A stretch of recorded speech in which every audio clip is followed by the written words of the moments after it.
the way that I see the revolution of work is making sure this playing field of work is more level, that we're actually creating more level playing fields through equitable conversations of intersectionality and inclusion, and that we're actually talking about what's working for people and what's not, or was only working for a part of our society and how it's not working for the rest. So that's kind of how I think about why is the patriarchal structure and system throughout the entirety of the book. It's because it does all stem back to something that was set in place for a solid reason around like control and money and all of those power dynamics, but it doesn't need to be as we move forward, right? So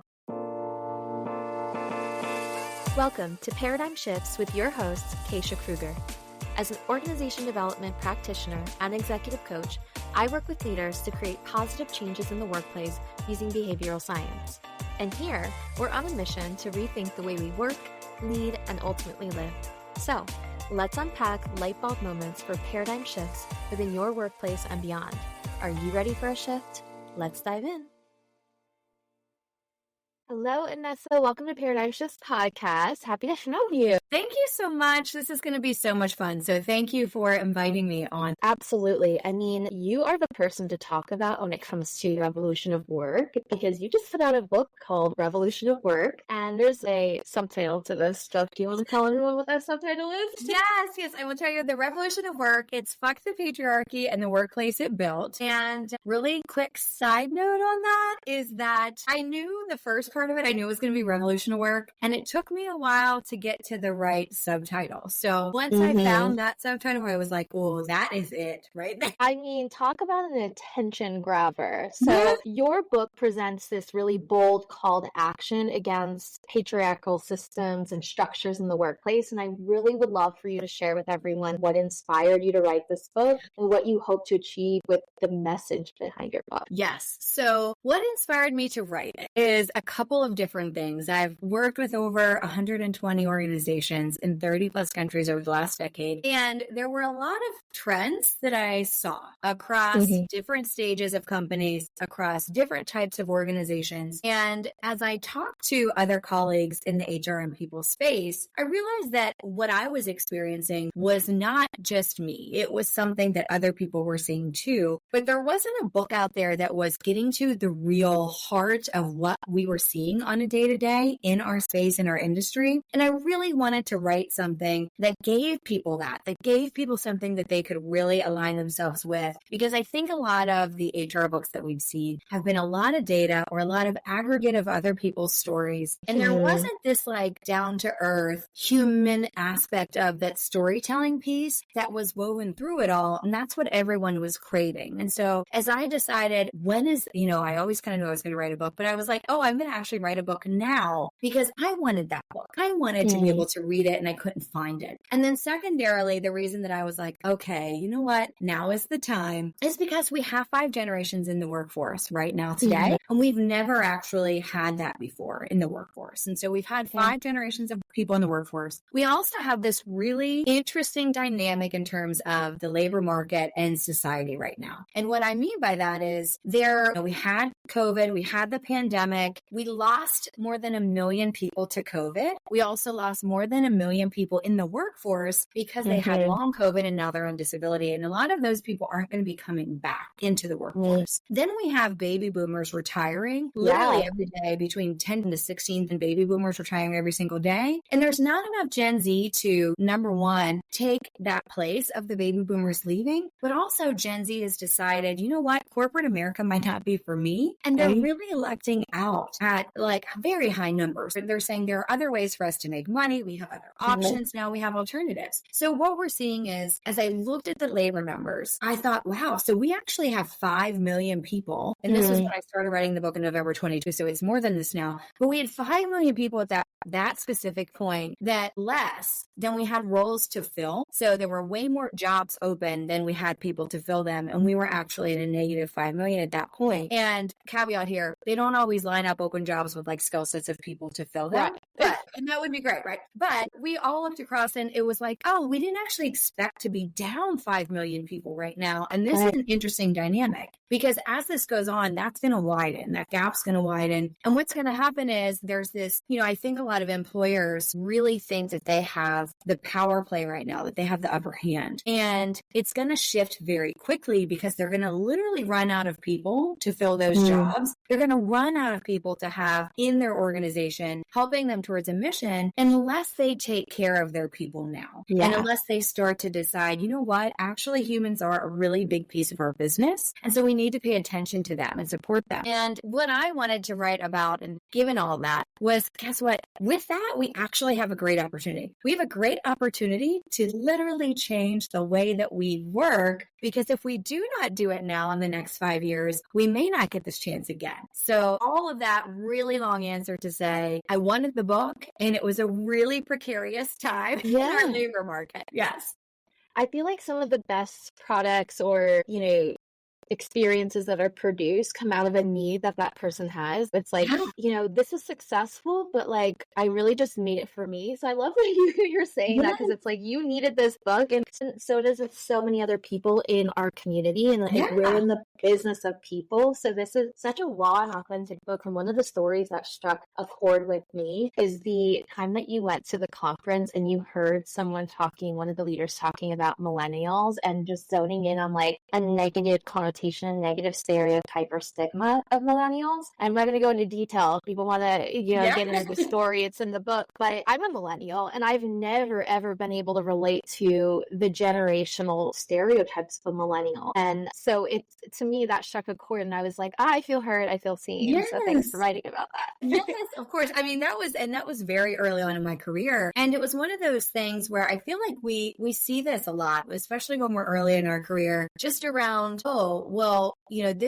this makes me feel like it's not a welcoming space. And, you don't feel like you said, you're feeling seen or supported in some of those moments. And I think that's such an opportunity where we can do a lot better job just in business in general, with people in general, of just because you're early in your career doesn't mean you don't have as much to offer as someone who's been 10, 20, 30 years in their career. Yeah, I think that's a really critical point, as well as like the diversity of perspective, right? Someone who's been doing something traditionally the same way over and over again, which is essentially, comes down to like what you're talking about, systems that are like needing to be broken up and undone so that they can be rebuilt. It's like we need that different perspective. We need that additional perspective that maybe isn't looking at things from the same lens, right? Or that same box or whatever.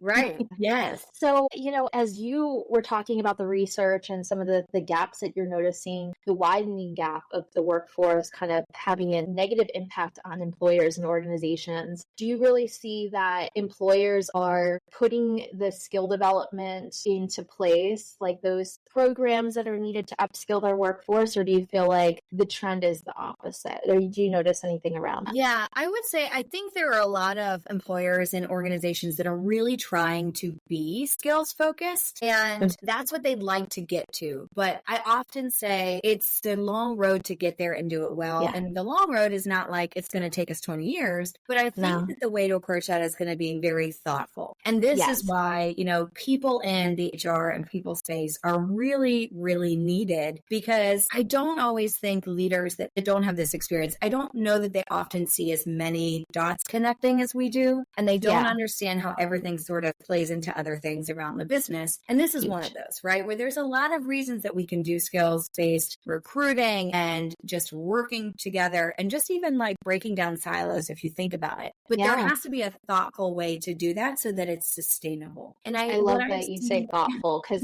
that's so important. In my organization, we are now a skills-based organization, but that transformation was about 4 to 5 years in the making. And I had to really be thoughtful and intentional around like, what are the required like power, people skills that are needed? And also, helping organizations become agile, because we need to be able to think differently about those skills over time. Like before COVID, crisis management wasn't necessarily a core skill at an executive level. And it is now, at least in our Literally. organization. So.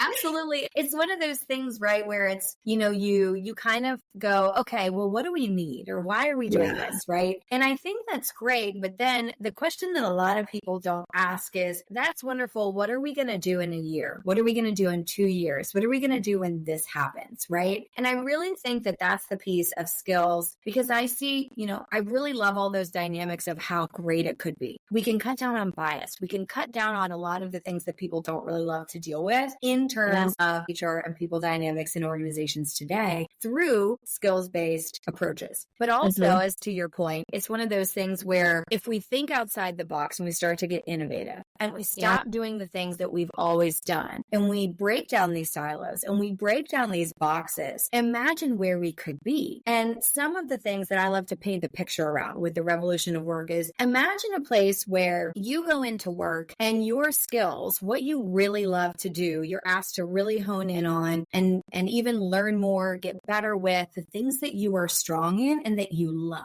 right? Those are two really key pieces.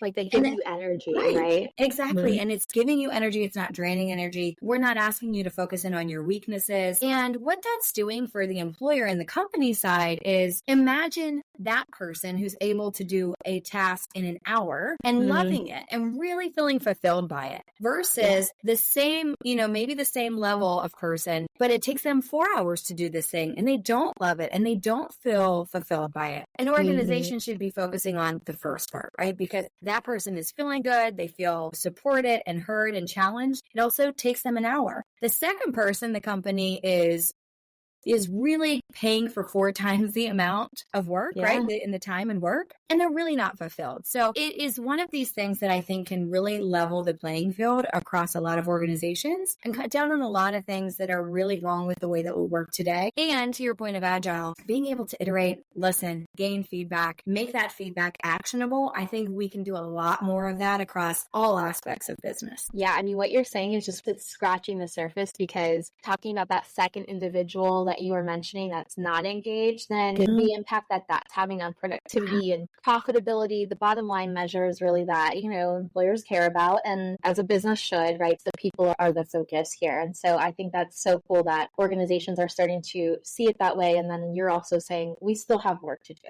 Yeah. So going back to the patriarchal systems that you were talking about earlier, but also like that's wrapped and woven into this book. From your research and your experience, how do you see these systems like impacting employees day to day, or maybe even like their overall career trajectories? And then after that, can you hone in a little bit on like women and marginalized groups? Yes, absolutely. I think it's a lot to unpack. Yes, and I think that when we talk about patriarchal systems, especially in the U.S., they do hinder women and underrepresented marginalized groups way more than they hinder, of course, men, right? Because the entire system is set up to help and be most functional to men. And when we think back to, well, where did this start, right? It started actually, if you go back to the beginnings of our country, it started because our country was started by founding fathers, right? It wasn't started by founding people. It was started by founding fathers, white men, right? And so it's like, okay, so they're of course going to set up something that works for them.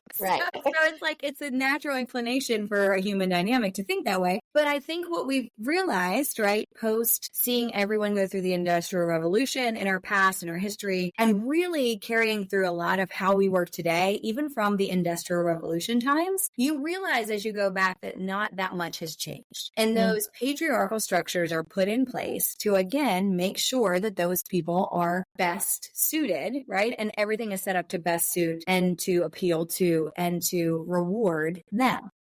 So what that means is there are control mechanisms, power mechanisms, money mechanisms in place for that group of people, mostly white men, to continue to be served, to continue to have advantages over others in the way that our society and our country has been built. And so when you think about things, you think about professionalism, for instance. Professionalism is really a made-up illusion. Professionalism has nothing to do with what we all think about it as being the definition today. And so if you see the word professionalism, right, you're like, oh, okay, well, if you ask most people, what does a professional look like? Probably more than most, they're going to say a white man in a suit, right? And the idea is that we want people to say, well, a professional would look like anyone. Really. Right. And so we have been accustomed and kind of ingrained in us to think that a professional is a white man in a suit. Do we actually think, if we break this down, right, that a suit gives us more knowledge? A suit gives us more expertise. Does a fabric that we put on our body make us smarter?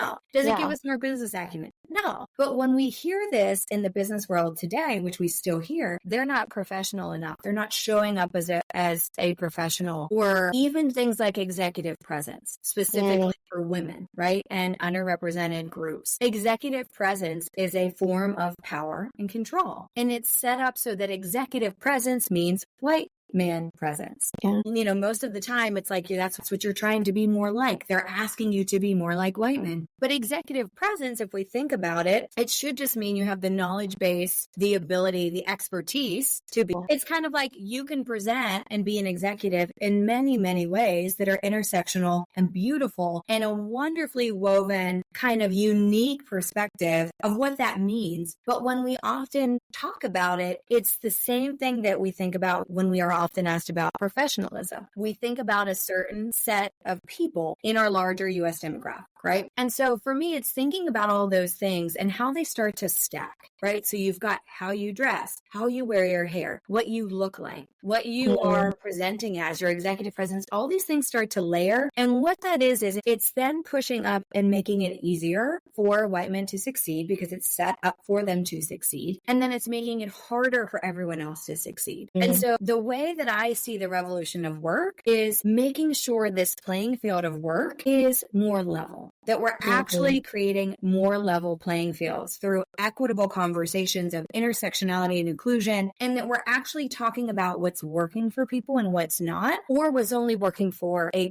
part of our society and how it's not working for the rest. So that's kind of how I think about why is the patriarchal structure and system throughout the entirety of the book. It's because it does all stem back to something that was set in place for a solid reason around like control and money and all more dynamics, but it doesn't need to be as we move forward, right? So I think that's kind of how I think about it. No, I think that's so powerful because in order for us to break down belief systems and create something new, right? Like if you think about like a change model, like you're unfreezing something and then you're refreezing it, like you really need to be aware of the current existing belief systems. Yeah. If you're not aware of that, the root cause, then we're just kind of putting things on top of the surface. Right? We're not really like shaking out the things that are contributing in a negative way. I want to go back to what you said about the professionalism and the things that stack up against each other when it comes to like what you wear. I saw a story on LinkedIn the other day. It's a blog post about this woman who applied for a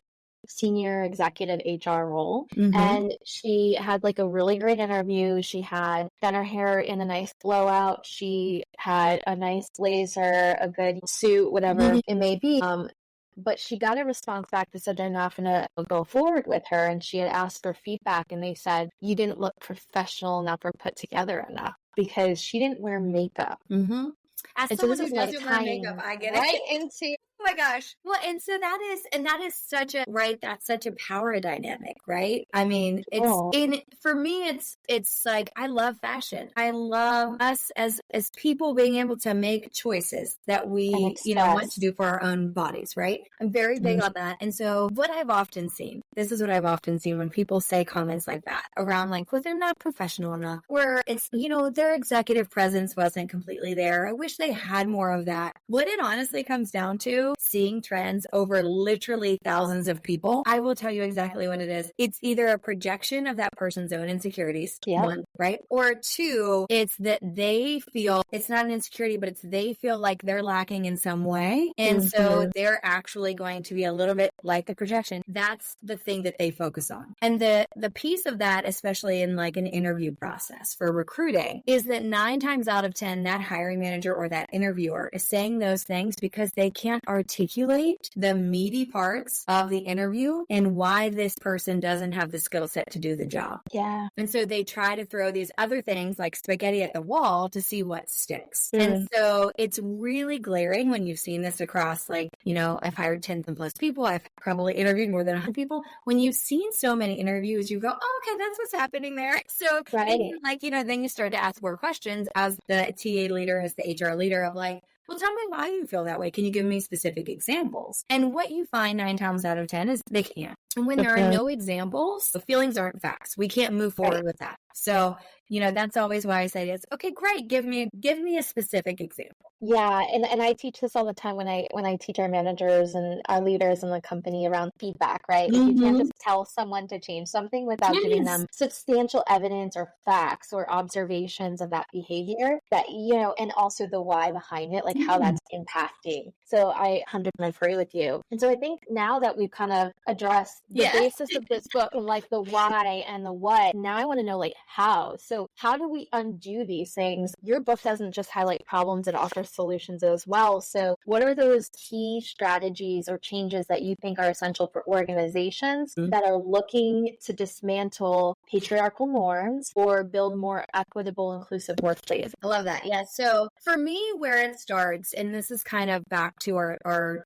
something you mentioned around executive presence and professionalism, is understanding where you are, right? Understanding where you are today. What does your starting block look like? Where are you starting from? And getting real with where you are. No workplace, no employer is perfect. And so no one is going to start from perfection. And if we just realize that and know that, I think it allows us to be more vulnerable and transparent as to where we're starting from. And what I tell a lot of leaders is that people within your organization are actually going to appreciate that more. They're going to appreciate your transparency and your vulnerability to say, look, we don't have it all figured out. Here are the things we're trying, and let's see how we move forward. So I would say, number one, getting to know where you are from a starting block. The second thing is to start to get really real with what you do on a day-to-day in the business that is actually adding to those patriarchal structures, which in play, in fact, is actually going to be adding to causing inequities in your organization or work environment. And I think when you start to look at those things and you start to dismantle those systems, you will then see that people will be more engaged, and you'll see that they're way more open and vulnerable to tell you what they need, to tell you how they will feel supported. And then the third piece of this that goes along with that is realizing that there is no business out there that is actually made of all robots. Yeah. Might have some AI pieces, might have some robots in your business, but it's not entirely robots. Most businesses have people in them. And so if we're talking about business, we forget that when we go into work, that it actually is a dynamic with other human beings. And we almost forget that we're human when we step into work mode. It's almost like we are trying every day to be robots, and we feel a failure because we're not succeeding. When we should never be trying to be robots. That's like an apple trying to be an orange. It's not going to happen. And so it's stopping that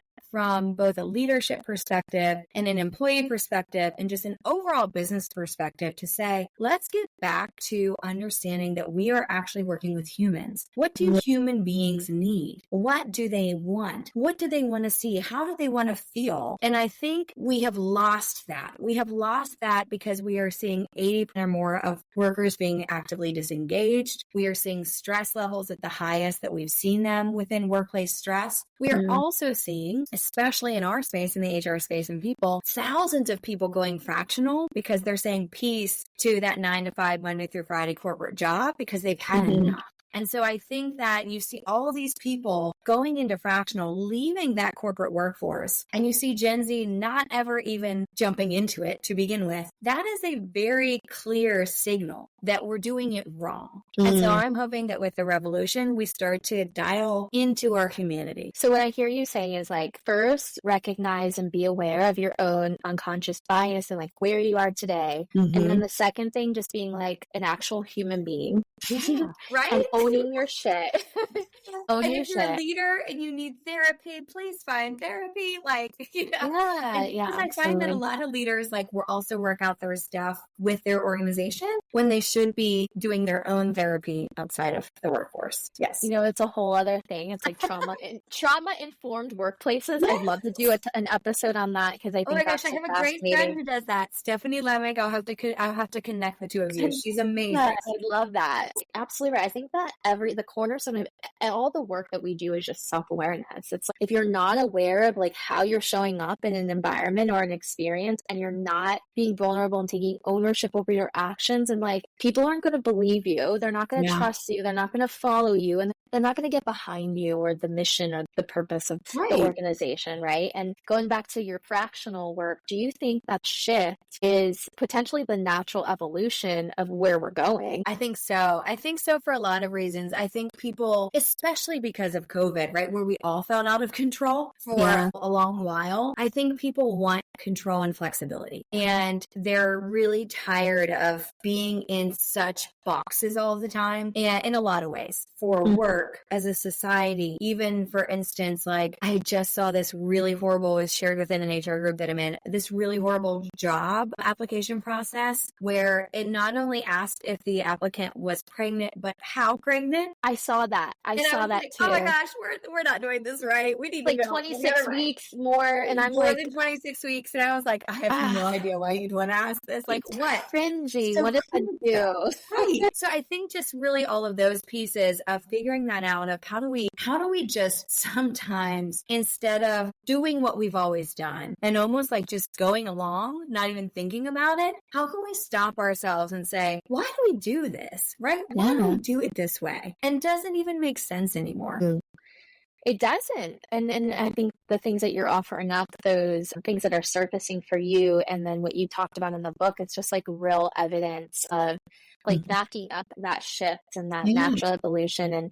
And I'm excited to like follow this along. And I do agree that like employees are going to have more of the control, more of the, the drive behind like how that shift plays out. Yes. And I also think too with fractional, and this even from like, it's a lot of people ask me, it seems like a really cool thing for people, right? For the employees going out fractional. But I also say what's lost on some people is that it's actually really good for employers because if you think about it and you go to like, this is like a metaphor that I like to use. You go and you want to make a dinner and you really have like 2 ingredients. And the 2 ingredients that you have, let's say those 2 ingredients are like spaghetti and pesto, right? You can be okay. You can be fine. You can make something with spaghetti and pesto, right? Yeah. But imagine if you had spaghetti and pesto and pine nuts and tomatoes and parm and like all these other things, the dish is going to be richer. And what I think that employees or employers are missing is that with fractional, with us creating these different type of gig economies and flexible ways of working, we're also giving employers flexible options to help their businesses scale up quicker, scale down when need be flexible, instead of just one company working for it with just full-time employees and only having that to work with. They could be a company that has part-time and full-time and fractional and consultants and freelancers. And imagine how more iterative and how more agile that second company is than that first. That's such a powerful thought process. And I'd be curious to see how that plays out. When it comes to being human in the workplace, I just want to go back to that real quick. I'm often asked to come and speak on AI, and that shift has been really powerful. And I'm sure you've seen it everywhere. Yes. AI is just huge right now. It's not like it's new or anything, but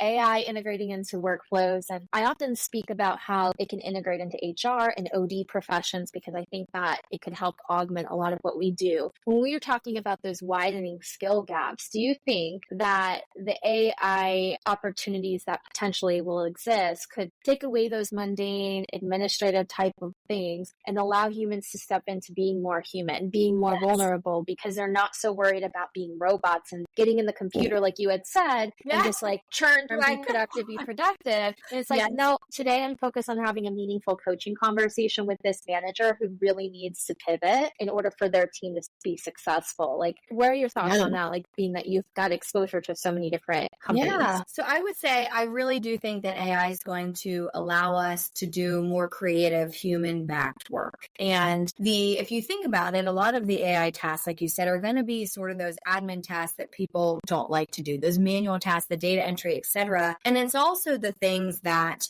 we're moving towards that because it's quicker, it's easier, and it takes humans actually a lot longer. And by the way, we kind of like mess it up more often than if it's just like, give it to the AI and it'll run through it. But I think where that gives us the ability is, like you said, to actually step into our humanity a lot more, to get creative. So I was just on another meeting this morning with the Revolution of Work think tank. It's a group of people that, I'm putting together to be innovative in this space. And what we talked about was we've actually lost play and creativity in work. Yeah. And we're at a detriment because of it.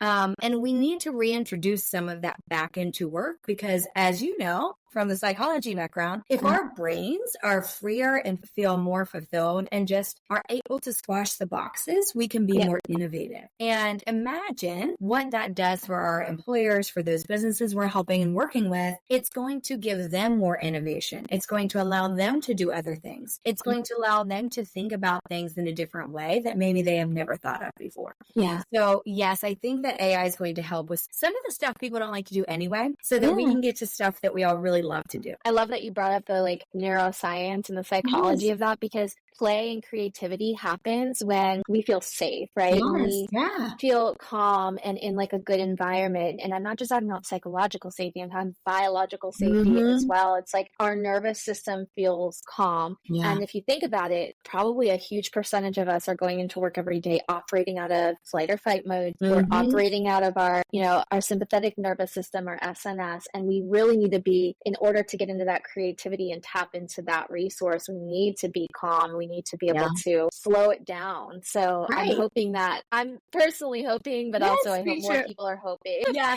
because it's true. Because, and I think I don't think we always realize how, and this isn't the right way, but you'll know what I mean by this, like inflamed our nervous system is, right? Like it's like, right? And most people that work in a corporate environment have been like that for so long, they actually need time to decompress. And what most people come to me with on the fractional coaching side is, I didn't realize it would take me this long to decompress. Yeah. And what most people say is that length is between a year and 2 years. Yeah. So if you can think about it, it takes that long for your body to get out of that fight or flight mentality. Yeah, I just did a solo episode on burnout for people who are passionate about what they do. Yes. You think like, oh, you can take a few weekends to recharge, and it's like 6 months or more to get back. Because think about it, if you are loving what you do and you're over functioning, and that's me, I'm self-aware, you've got it, right? Like you've got that like conditioning, that priming within your nervous system that is really hard to break down and like unlearn. But it's like so necessary to operate from a functional and sustainable space. And it's like that, I think, is going to be huge. Like, how do you create that time for resilience and for optimal functioning? Yeah. Yes. And I also think like this has a lot of other things that we could probably do a whole nother podcast on. I can just like imagine, right? If you think about people actually enjoying their work, having calm nervous systems when they're going to work, making better decisions, then they also can then go and just be better humans, healthier humans themselves, which cut down on a lot of these other ancillary costs in our society. Yeah. And just overall, everything is better. Yeah.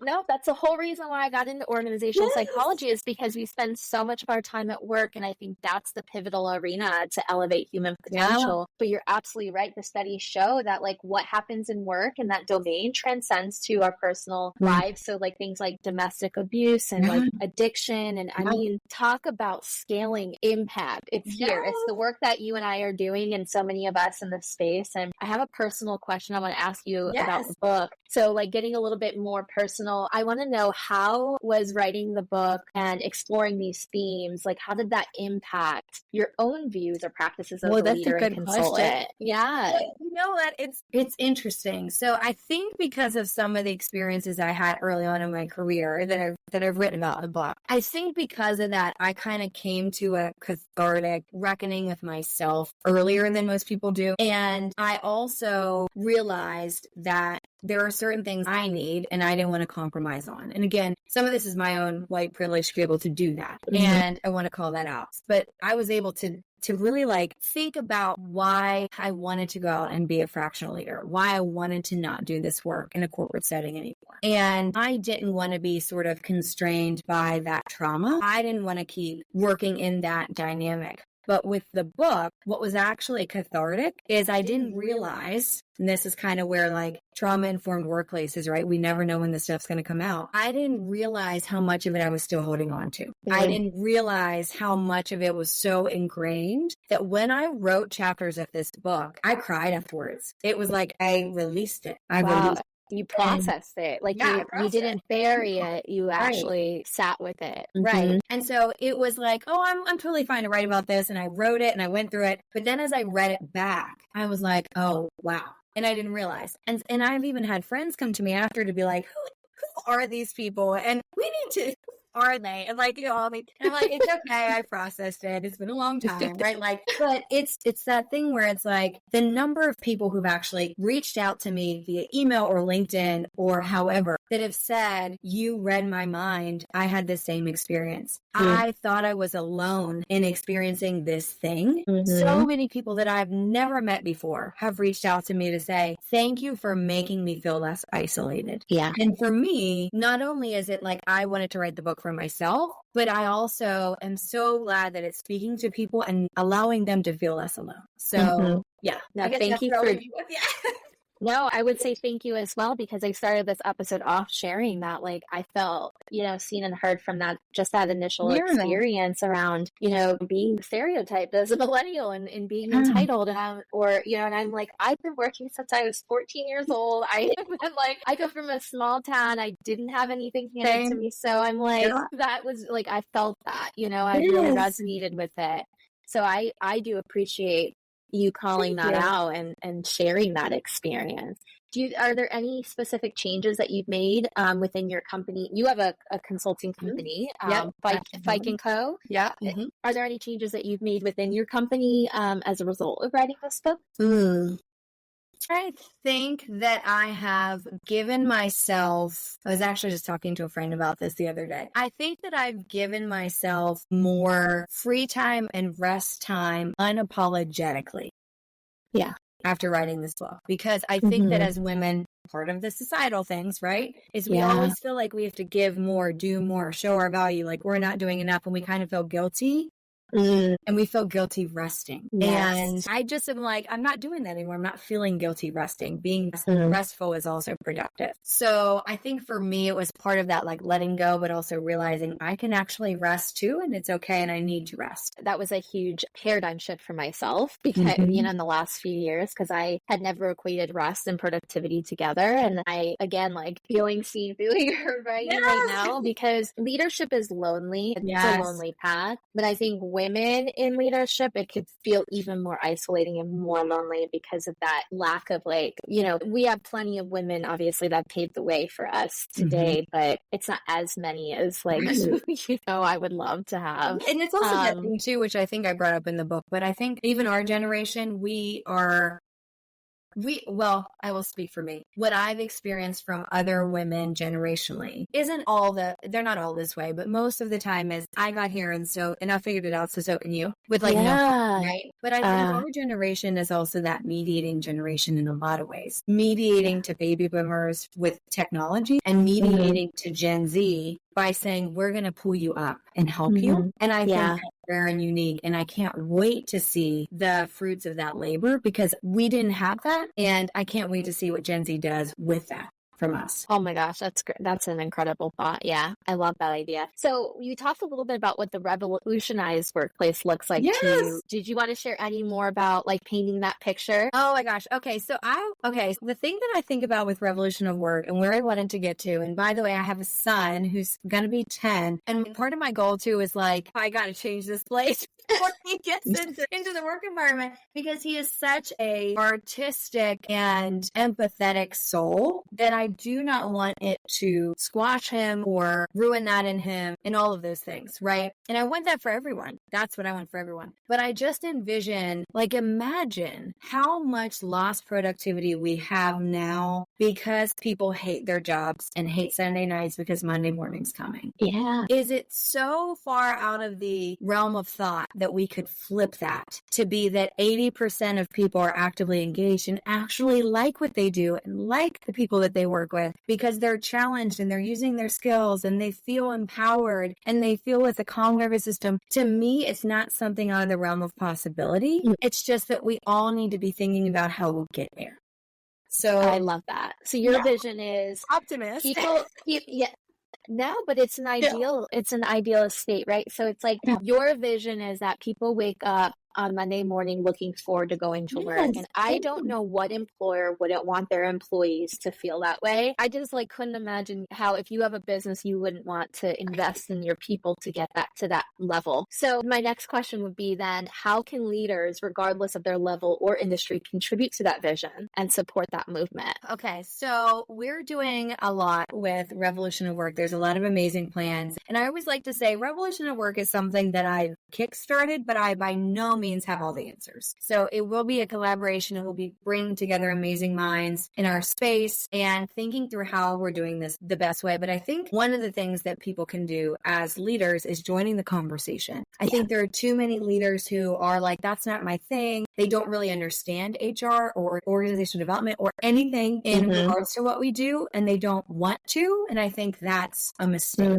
I would like them to jump into the conversation and be a part of it. But then number two, be open to feedback, be open to changing, to being actionable on that feedback, because I think there are a lot of people in our space doing amazing work. And where we hit a ceiling is when we get with leaders who just don't understand it or are stubborn or think they know better. And that's the biggest roadblock I see in the next 5 years is join the conversation. And maybe you might learn something or two. Maybe you might realize that you don't actually know and have the expertise around people because you've never done that piece of the work, right? Yeah. So that's I think the biggest barrier that could make the most change in the next 5 to 10 years. Yeah. So join the conversation, get involved, be open-minded about what you can learn, and just be really like lean into that curiosity is what I'm hearing you say. Yeah. And, you know, and just like and this is something that I'm sure you've experienced and heard too, but we're often asked in our spaces to almost qualify why we're there, right? What's the business case for DEI? What's the business case for this? What's this? Why is this so important? Yeah. No other function is asked to do that. They're just given that. Yeah. It's just an expectation. Yeah. Right. And so I would ask leaders that are listening, CEOs and COOs and boards of advisors, etc., why does it make you so uncomfortable allowing HR people to be in that same spot as finance and marketing and legal, etc.? And I think that's what I'd like a lot of people to sit with. I just want to hold space for that because that's such a powerful question to pose. So your book, I'm going to leave the link to where people can buy it on Amazon in the show notes, and also a link to your website, more information about you. And in true nature of Paradigm Shifts podcast, I always ask a question on the way out. Put you on the spot just a little bit. I'm here for it. Yes. The question is, what is the most recent paradigm shift that you've had? Oof, that's a good question. Most recent paradigm shift. I think I used to find a lot of, I guess, just like accomplishment is probably the right word, and pride around being an operator.